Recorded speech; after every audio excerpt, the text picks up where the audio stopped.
Assalamualaikum warahmatullahi wabarakatuh. Selamat bertemu kembali anak-anak kelas 7. Mari kita lanjutkan materi IPS kita tentang macam-macam kebutuhan.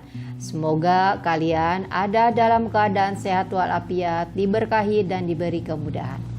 Pada pertemuan yang telah lalu kita sudah membahas tentang aktivitas manusia untuk memenuhi kebutuhan. Kemudian kita membahas tentang manusia sebagai makhluk ekonomi, kelangkaan, kemudian kelangkaan itu juga sebagai permasalahan ekonomi. Kemudian apa bedanya kebutuhan dan keinginan. Kemudian yang terakhir adalah skala prioritas. Sebelum lanjut ke materi inti, seperti biasa kalian harus tahu tujuan pembelajaran yang akan kita bahas pada pembahasan kita kali ini. Tujuan pembelajaran yang pertama adalah bahwa kalian harus menyebutkan macam-macam kebutuhan menurut intensitasnya atau tingkatannya. Yang kedua, menyebutkan macam-macam kebutuhan menurut sifatnya. Yang ketiga, menyebutkan macam-macam kebutuhan menurut waktu penggunaannya. Kemudian yang keempat, menyebutkan macam-macam kebutuhan menurut subjeknya. Yang kelima, terakhir, menjelaskan faktor-faktor yang mempengaruhi kebutuhan manusia itu berbeda-beda. Mari kita masuk pada materi inti. Materi inti kita kali ini tentang macam-macam kebutuhan. Oke, kita bahas tujuan pembelajaran yang pertama. Yang pertama adalah menyebutkan kebutuhan manusia berdasarkan intensitasnya atau tingkatannya. Nah, tingkatannya itu berarti ada yang harus diutamakan, ada yang setelah diutamakan, ada yang sekundernya, kemudian ada yang terakhir. Nah, menurut kebutuhan menurut intensitasnya atau tingkatannya dibagi 3. Yang pertama adalah kebutuhan primer, yang kedua kebutuhan sekunder, kemudian yang ketiga kebutuhan tersier atau tertier.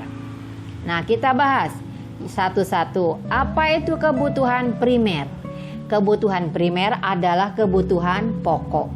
Nah, kebutuhan primer atau kebutuhan pokok adalah kebutuhan yang harus dipenuhi karena bila tidak dipenuhi akan mempengaruhi kelangsungan hidup. Ya, akan mempengaruhi kelangsungan hidup. Jadi ini sangat penting, sangat pokok bagi manusia harus dipenuhi. Apa yang termasuk kebutuhan primer atau pokok? Yang pertama adalah makanan, ya. Kebutuhan akan makan. Kebutuhan ini bila tidak terpenuhi maka manusia tidak bisa hidup, akan sakit apabila tidak terpenuhi. Kemudian yang kedua adalah kebutuhan pakaian.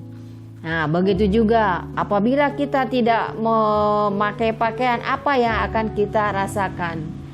Kebutuhan ini harus dipenuhi karena manusia perlu bersosialisasi dengan sesama. Apabila tidak terpenuhi, maka akan mengalami kesulitan dalam pergaulan. Kemudian yang ketiga adalah perumahan. Nah, perumahan merupakan kebutuhan tempat untuk berteduh, beristirahat, kemudian melepas lelah. Sehingga kebutuhan ini mutlak harus dipenuhi. Tempat tinggal atau perumahan itu bukan hanya sebagai yang harus mewah, tetapi tidak, hanya kebutuhan manusia yang pokok tadi harus terpenuhi. Jadi kebutuhan makan, kemudian pakaian, yang terakhir adalah kebutuhan perumahan. Ada istilah lain yang mengatakan bahwa kebutuhan primer ini adalah kebutuhan pangan, yaitu makanan, kemudian pakaian, kebutuhan sandang, primer perumahan, kebutuhan sandang, pangan, sandang, dan papan. Itu termasuk kebutuhan primer. Nah, kemudian yang kedua adalah kebutuhan sekunder. atau kebutuhan tambahan. Apa itu kebutuhan sekunder? Kebutuhan sekunder adalah kebutuhan yang dipenuhi setelah kebutuhan primer terpenuhi. Kebutuhan sekunder merupakan pelengkap dari kebutuhan primer. Tidak terpenuhinya kebutuhan ini tidak mengganggu kelangsungan hidup. Kebutuhan sekunder antara lain perabotan rumah tangga, lemari, arloji, radio, sabun, dan lain-lain. Kita sudah punya tempat tinggal. Apabila tidak mempunyai meja, kursi, tempat tidur tidak jadi masalah. Hanya nanti manusia berusaha ingin terpenuhi kebutuhan yang sekunder tadi. Lama-kelamaan akan terpenuhi. Kemudian yang ketiga adalah kebutuhan tersier. Kebutuhan tersier atau kebutuhan barang mewah. Apa itu? Nah, kebutuhan sekunder tersier atau kebutuhan barang mewah adalah kebutuhan yang dipenuhi setelah kebutuhan primer dan sekunder terpenuhi.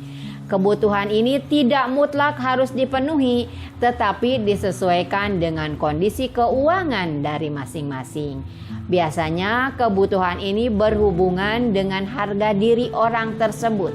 Apabila seseorang mampu memiliki barang-barang mewah, pada saat ini menemukan mana barang mewah dan mana barang yang bukan mewah itu agak sulit, tergantung dari tingkat kekayaan yang dimiliki masing-masing. Nah, itu adalah kebutuhan menurut tingkatannya atau intensitasnya. Kemudian yang kedua, menurut sifatnya. Menurut sifatnya, kebutuhan ini ada dua. Yang satu kebutuhan jasmani, yang kedua kebutuhan rohani. Jelas ya, kebutuhan jasmani, yaitu kebutuhan yang bersifat memberi kepuasan pada badan atau jasmani. Nah, seperti apa? Sepertinya kebutuhan jasmani ini adalah kita butuh makanan, minuman, kemudian obat-obatan apabila sakit. Kemudian kita supaya menjaga jasmani kita sehat, kesehatan kita butuhkan. Kemudian juga olahraga. Nah, itu adalah kebutuhan jasmani. Kemudian yang kedua adalah kebutuhan rohani. Apa itu kebutuhan rohani? Nah, kebutuhan rohani adalah kebutuhan yang dirasakan untuk kepentingan jiwa manusia. Apabila kebutuhan ini terpenuhi, akan berasa puas, aman, dan tenang. Contoh kebutuhan rohani antara lain, kebutuhan akan rekreasi, kemudian kita memerlukan pedoman agama ya supaya hidupnya tenang. Kemudian saat refreshing kita perlu nonton TV, kemudian membaca buku, kemudian juga tentang pendidikan. Nah, itu adalah macam-macam kebutuhan rohani. Untuk lebih jelasnya nanti kita akan perdalam dan dalam materi pendalaman. Kemudian yang berikutnya adalah yang ketiga ya, kebutuhan menurut waktu penggunaannya. Nah, menurut penggunaannya ada dua juga. Satu kebutuhan sekarang, yang kedua kebutuhan masa yang akan datang. Kebutuhan sekarang yaitu kebutuhan manusia yang harus segera dipenuhi pada saat dibutuhkan. Apabila pemenuhan kebutuhan ini tidak dilakukan dengan segera, akan berakibat tidak baik terhadap kelangsungan hidupnya. Yang termasuk kebutuhan ini antara lain, makanan sangat dibutuhkan oleh orang yang lapar. Kita lapar butuh makanan, harus dipenuhi karena orang bisa kelaparan, bisa lemas, ya bisa kelaparan, bisa meninggal. Jadi harus dipenuhi. Bahkan kita sehari makan dianjurkan 3 kali ya. Kemudian yang kedua contohnya adalah minuman. Nah, minuman sangat dibutuhkan bagi orang yang kehausan. Ini juga kita lakukan setiap hari karena tubuh kita sangat membutuhkan. Dibutuhkannya bukan nanti tapi sekarang. Kemudian yang ketiga contohnya, ini masih contoh, obat. Nah, dibutuhkan harus sekarang. Bagi siapa? Bagi orang yang sedang sakit. Kebutuhan ini tidak bisa ditunda karena akan berakibat fatal apabila orang sakit tidak langsung diobati. Nah, itu ya contoh-contoh kebutuhan sekarang. Nah, yang kedua adalah kebutuhan masa yang akan datang. Artinya, kebutuhan manusia yang pemenuhannya dapat ditangguhkan pada masa yang akan datang. Nah, pemenuhan kebutuhan ini dapat dipersiapkan sekarang. Contohnya, saat ini seseorang bekerja untuk memperoleh uang, tapi tidak lupa menyisihkan sebagian uangnya untuk memenuhi kebutuhan yang akan datang. Nah, uang tabungan contohnya. Nah, uang tabungan. Jadi contoh yang ini adalah menabung ya. Menabung bisa di sekolah, bisa di bank, bisa di masyarakat dan lain sebagainya. Pokoknya kalau kebutuhan masa yang akan datang, kita menyicilnya dari sekarang tapi dipersiapkan untuk masa yang akan datang. Oke, kita lanjut. Sekarang macam-macam kebutuhan yang keempat menurut subjeknya.